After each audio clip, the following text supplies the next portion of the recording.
कई बार सोचा है फ़ोन को बंद करके कहीं दूर फेंक दूँ।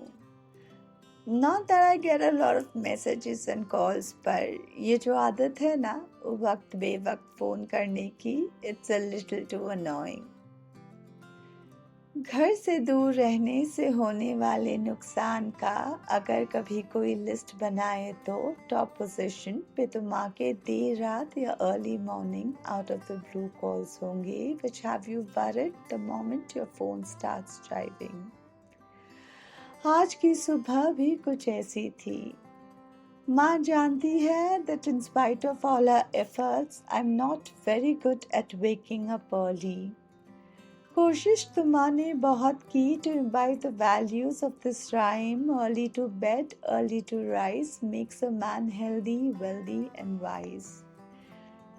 I guess I know कि माँ की तमाम कोशिशों के बाद भी why am I a nocturnal?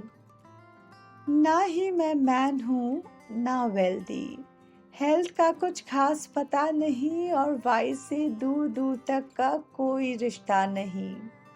देखा, भटकना तो कोई मुझसे सीखे, मुद्दे पे वापस आते हैं। बस उठी ही थी सुबह कि माँ का फोन आया।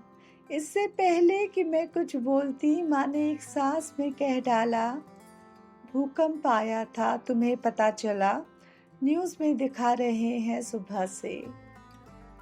आंखों को मलते हुए अपने बाल स्वरूपी झरोखे से मैंने दीवार पे टंगी घड़ी की ओर देखा।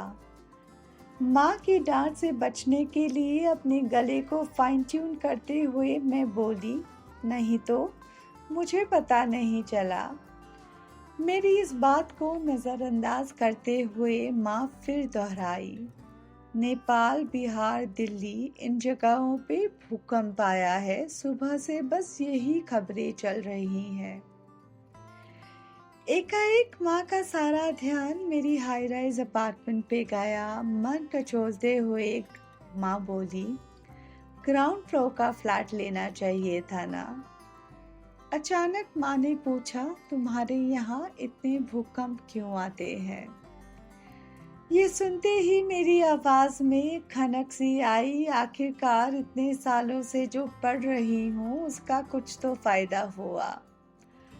माँ को समझाते हुए बोली, जहाँ मैं रहती हूँ ना, it's in proximity to the Himalayas which is prone to high seismic activity, इसलिए यहाँ भूकंप थोड़े ज़्यादा आते हैं। I continued, ज़मीन की सतह के नीचे कुछ प्लेट्स होते हैं, अगर वो आपस में टकरा जाएं तो भूकंप आते हैं। और भी कई कारण होते हैं भूकंप के। मैं बस बोल ही रही थी कि मेरी भूगोल के फ्री के क्रैश कोर्स से पलायन करती माँ बोली, आज काम वाली नहीं आई है, सारा काम मुझे ही निपटाना होगा, अपना ध्यान रखना, चलती हूँ। As I disconnected the call feeling a little too disappointed, I turned to my friend to ask कि उसने कुछ महसूस किया।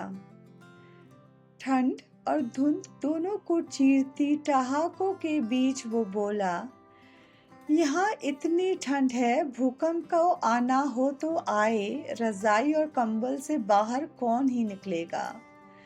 गिर जाए ऊपर भूकंप, ठंड से बचना ज़्यादा ज़रूरी है। अपने दोस्त की बात पे मुस्कुराती मैं इस सोच में उलझ गई कि why can't I find humor in things। सोचती हूँ बाजार में जहाँ हर चीज़ का क्रैश कोर्स मिलता है, शायद मुझे भी एक ऐसा कोर्स आखिरकार मिल ही जाए which would teach me to find humor in the mundane and live the moments a little more। कहते हैं उम्मीद पे दुनिया टिकी है, उसी उम्मीद का दामन थामे मैं लेती हूँ आपसे विदा। जल्द ही मिलना होगा फिर एक अतरंगी सी कहानी के साथ। Till then hold on to your phones और वो सारी बातें जो माँ ने तुमसे फ़ोन पे कही थी। चलती हूँ।